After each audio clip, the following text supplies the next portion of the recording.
Supreme કોર્ટે પણ કીધું કે ન લોકસભા ન વિધાનસભા सबसे ऊंची ग्राम सभा ત્યારે આપણા મુખ્ય વાત કરી કે ગ્રામ સભાનો પાવર છે અનુસૂચિ 5 વિસ્તારમાં ગ્રામ સભાની પરવાનગી લેવી પડે આ વિસ્તાર પૈસા 1996 અંતર્ગત આવે છે તમારે આ કાર્યક્રમ કરવા માટે તમારે આ પ્રકારનું પ્લાન્ટેશન કરવા માટે ગ્રામ સભાને કેમ જાણ કરવામાં નથી આવી ગામ લોકોને કેમ નોટિસો આપવામાં નથી આવી ગામ સભાની મંજૂરી કેમ લેવામાં નથી આવી એવા સવાલો કરતા વનકર્મીઓએ પોલીસ અધિકારીઓએ ઉશ્કેરાઈ જઈને આપણા 10 થી 15 આગેવાનોને પકડીને બળજબરીપૂર્વક અહીંથી પોલીસ સ્ટેશને લઈ જવા માટેના પ્રયાસો કર્યા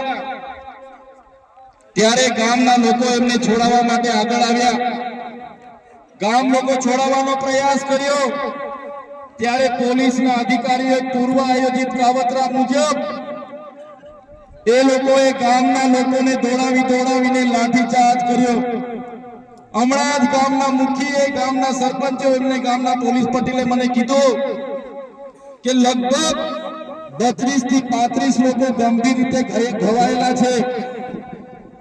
એમને ઈજાઓ પહોંચી છે અને એ લોકો પોલીસના ડરના કારણે સરકારી દવાખાનામાં નથી ગયા પણ ઔષધિઓની દવા કરે છે દેશી દવા કરે છે અને આજે પણ એ લોકોની સ્થિતિ ખૂબ જ ગંભીર છે ત્યારે મિત્રો સવાલ એ થાય છે કે આ પ્રકારની સૂચના કોણે આપી પોલીસને કયા ભાજપના નેતાઓએ પોલીસને મોકલ્યા કયા ભાજપના નેતાઓના ઈશારે લાઠીચાર્જ થયો કયા ભાજપના નેતાઓના ઈશારે અહીંયા 27 જેટલા ટીયર ગેસ છોડવામાં આવ્યા અને કયા ભાજપના નેતાના ઈશારે અહીંયા 50 થી પણ વધારે રાઉન્ડ ફાયરિંગ કરાવવામાં આવ્યું આ ફાયરિંગમાં નાસભાગ કરતા ઘણી માતાઓ ઘણા બહેનો ઘણા વડીલો ઈજા પામેલા છે ત્યારે સાથીઓ આપણો આદિવાસી સમાજ સંવિધાન અને સંવાદમાં માનનારો છે આપણા લોકોએ સંવિધાનની વાત કરી સમાજની વાત કરી અને વન અધિકારીઓ અને પોલીસ અધિકારીઓએ એમનો સત્તાનો ઉપયોગ કર્યો ભાજપના નેતાઓના ઈશારે આપણા લોકોને ડરાવવાનો ધમકાવવાનો ઉપયોગ કર્યો આપણા લોકો પર લાઠીચાર્જ કર્યો ત્યારે આ ભાજપની સરકારને એમના એસપી ને એમના ડીવાયએસપી ને એમના ડીસીએફ ને આ ચૈતર વૈસાવા કહેવા માંગે છે અમે આદિવાસી લોકો સંવિધાનમાં માનનારા છે અમે આદિવાસી લોકો સમાજમાં માનનારા છે અમારા આદિવાસી લોકોને તમે છંછેડ છો અમે સંવિધાનને હવે સમાજ સાઈડ પર મૂકીશું એ દિવસે અહીંયા હાર પારની લડાઈ થવાની છે આદિવાસી સમાજનો ઇતિહાસ તમે જોઈ લેજો આઝાદીની લડાઈમાં અમારા ગુરુ ગોવિંદજી લડ્યા છે ભગવાન બિરસા મુંડા લડ્યા છે ટાટિયા નાયક લડ્યા છે ખાટિયા નાયક લડ્યા છે જલકારી બાઈ લડી છે મહારાણા પ્રતાપનો ઇતિહાસ જોજો અમારા પૂંજા ભીલ લડ્યા છે ત્યારે આ સરકારોને અમે કહેવા માંગીએ છીએ દેશની આઝાદીમાં પણ રૂપસિંહ નાયક જેવા લોકોએ અમારા સ્વતંત્ર રાજ્યની સ્થાપના કરી હતી દેશના વિકાસમાં પણ અમારા આદિવાસી સમાજે પરસેવો આપ્યો છે લોહી આપ્યું છે દેશના વિકાસમાં જ્યાં ડેમોની જરૂર પડી અમારા લોકો વિસ્થાપિત થયા છે કોરિડોરની જરૂર પડી અમારા લોકો વિસ્થાપિત થયા છે નવા નેશનલ હાઈવે બનાવવા અમારા લોકો વિસ્થાપિત થયા છે એરપોર્ટ બનાવવા માટે અમારા લોકોએ જમીનો આપી છે જળ જંગલ અને જમીનો પર રહેનારો અમારો મૂળ માલિક આજે પોતાના સમાજ સાથે આજે ગામથી પોતાની સંસ્કૃતિથી પોતાની પ્રકૃતિથી છીનબીન થઈ ગયો છે આટલું બધું કર્યા પછી પણ અમારા લોકોને તમે રંજાડવાની વાત કરશો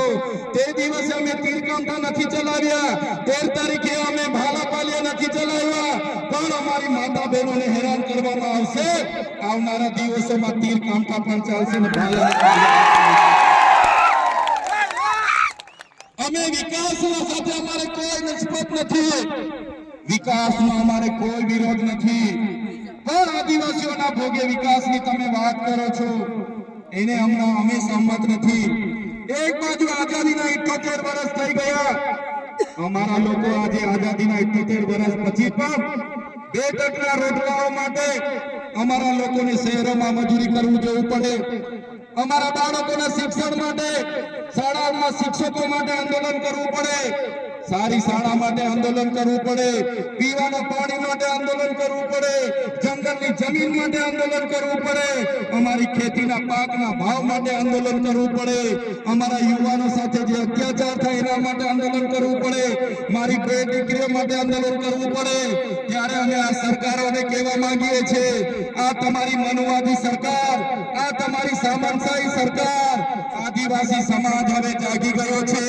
સરકારને અમે કહેવા માંગીએ છીએ, હવે અમારો સમાજ લડેંગે જીतेंगे, जिंदाबाद मुर्दाबाद, आगे बढ़ो. हाय सरकार, हाय हाय, आवेदन निवेदन હવે અમે કરવા માંગતા નથી. તમે પાડલિયા ગામ સાથે જે અત્યાચાર અમે કર્યો છે, જો આવનારા દિવસોમાં જે પણ લોકો પર એફઆઈઆર થઈ છે એ એફઆઈઆર રદ કરવામાં નહીં આવે તો આવનારા દિવસોમાં અમે પાલનપુર એસપી કચેરીનો ઘેરાવો કરીશું. એકલા નથી, તમારી સાથે આખા ગુજરાતના આદિવાસીઓ ઊભા છે અને જે આદિવાસીઓને બદનામ કરવાનો એમના સરકારોએ, એમના મંત્રીઓએ કર્યું છે કે આદિવાસીઓએ હુમલો કરી દીધો, આટલા પોલીસ અધિકારીઓને હુમલો કરી મારી નાખવાના પ્રયાસ કર્યા, ત્યારે આદિવાસી તો અહીંયા 3 કલાક સુધી વિનંતી કરતો હતો કે સાહેબ, અમે અમારા બાપ દાદાઓથી અહીંયા રહીએ છીએ, 3 પેઢી 4 પેઢીથી અમારું ગામ છે, ઘર છે, અમારો કૂવો છે, અમે 2006 અંતર્ગત વન અધિકાર અધિનિયમ અંતર્ગત આ જમીન માંગવા માટેની અરજીઓ કરી છે, અમને સનતો પણ મળી છે, કેટલા લોકોની સનતો પણ પેન્ડિંગ છે, છતાં કોઈનું સાંભળ્યા વગર જે વન વિભાગ, જે પોલીસ અધિકારીઓ અને રેવન્યુ વિભાગે જે કૃત્ય કર્યું છે એની અમે નિંદા કરીએ છીએ, એને અમે વખોડી કાઢીએ છીએ. આજે અહીંયા લીગલ સેલના પણ મારા વકીલો, મારા એડવોકેટ ટીમો આવેલી છે. જ્યારે પણ આ ગામને ન્યાયિક લડતની જરૂર પડશે, જ્યારે પણ આ ગામના લોકોને લીગલી લડતની જરૂર પડશે,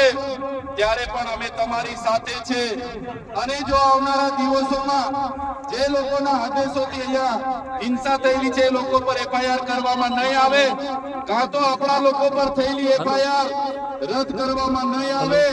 તો આવનારા દિવસોમાં પાલનપુર જિલ્લા કચેરી ખાતે ખૂબ મોટું આંદોલન કરવા આપણે બધાએ પહોંચી જવું પડશે. એના માટે પણ અમે આહવાન કરીશું. સાથીઓ, ગુજરાતમાં આપણે 15% આદિવાસી વસ્તી છે, 15% આદિવાસી વસ્તી છે. રાજસ્થાન આપણી નજીક છે, મધ્યપ્રદેશ નજીક છે. કોઈએ ડરવાની જરૂર નથી. જે લોકો સંવિધાનનું ઉલ્લંઘન કરીને આપણને ડરાવવાની કોશિશ કરે છે, ત્યારે એ સંવિધાન એ બાબા સાહેબ આંબેડકરે બનાવેલું સંવિધાન છે, જયપાલસિંહ મુંડાએ બનાવેલું સંવિધાન છે. અનુસૂચિ 5 માં મળેલા આપણા અધિકારો છે એને બચાવવા માટે આપણે બધાએ હવે આગળ આવવું પડશે. મારા યુવાનો, મારા વડીલો, મારી માતા બહેનોને કહેવા માંગુ છું, આજે પાડલિયા ગામમાં જે થયું છે એની પાછળ ઉદ્યોગપતિઓના હાથ છે, એની પાછળ ભાજપના મંત્રી તંત્રીઓના હાથ છે. એમણે પોલીસ અને વન વિભાગને એમનો હાથો બનાવીને આપણી સાથે લડાવીને, આપણને ડરાવીને આપણી જમીન મેળવવાના પ્રયાસો કર્યા છે. ત્યારે આપણે બધાએ પક્ષ, પાર્ટી, સંગઠન, સંપ્રદાય અને બધું જ ભૂલીને એક આદિવાસી તરીકે જ્યારે પણ આપણા ભાઈ સાથે અન્યાય થાય, જ્યારે પણ આપણી બેન સાથે અન્યાય થાય, જ્યારે પણ આપણી જરૂર પડે ત્યારે બધાએ એક અવાજ પર ભેગા થવા માટે તૈયાર થઈ જવું પડશે, નહીં તો આપણી જમીન આ લોકો આપણા પરથી છીનવી લેશે. ત્યારે સાથીઓ, આજે મારી તબિયત પણ નરમ હતી, પણ જે મારી બેન કાલે પરમ દિવસે એમના વિડીયો મેં જોયા, ગામના લોકો સાથે સંપર્ક કર્યો, ત્યારે મને થયું કે જઈને બેનને મળીએ, હકીકત જાણીએ. અને અહીંયા આવીને જોયું ને જાણ્યું, ખરેખર ખૂબ અત્યાચાર આપણા લોકો સાથે થયો છે. અને પાછા આપણા લોકો પર જ એફઆઈઆર થઈ છે અને કોમ્બિંગ કરીને બધાને પકડવાની વાત છે. ત્યારે કોઈએ ડરવાની જરૂર નથી. ક્યાંય પણ તમારી સાથે અન્યાય થશે તો આખા ગુજરાતનો, આજુબાજુ રાજસ્થાન હોય કે મધ્યપ્રદેશનો આદિવાસી સમાજ તમારી સાથે છે. ત્યારે મારા વડીલો, મારી યુવાનો, મારા ભાઈઓ અને બહેનોને અમે કહેવા માટે આવ્યા છે, જ્યારે પણ આદિવાસી સમાજની લડતની વાત હશે, જ્યારે પણ આદિવાસી સમાજ માટે લડવાનું હશે, એ સડકથી લઈને સદન સુધી અમે લડવા માટે તૈયાર છે, પણ તમારો બધાનો સહકાર અમને જોઈશે, ત્યારે આ લોકો સામે અમે સમાજ સામે લડીએ છીએ, સમાજ માટે લડીએ છીએ, સરકાર સામે લડીએ છીએ, ત્યારે આ સરકારોને ગમતું નથી. અમને પણ જેલોમાં નાખી દેવામાં આવે છે, જેલોમાં લઈ જઈને અમને ડરાવવામાં આવે છે, ધમકાવવામાં આવે છે, વેદના આપવામાં આવે છે, મારા પરિવારને પીડા આપવામાં આવે છે, છતાં અમે ડરતા નથી અને ડરીશું પણ નહીં. મારા સમાજના તમામ મુખીઓ, મારા પટેલો, મારા સરપંચો, મારા તમામ પદાધિકારીઓ, યુવાનો, વડીલોને અમે કહેવા માટે આવ્યા છે, જ્યારે પણ આદિવાસી સમાજ પર આફત આવશે, આપણી અસ્મિતાની વાત હશે, આપણી સંસ્કૃતિની વાત હશે,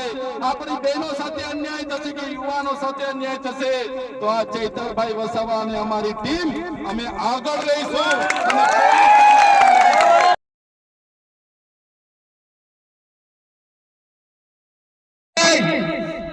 તમારે એફઆઈઆર કરવી હતી,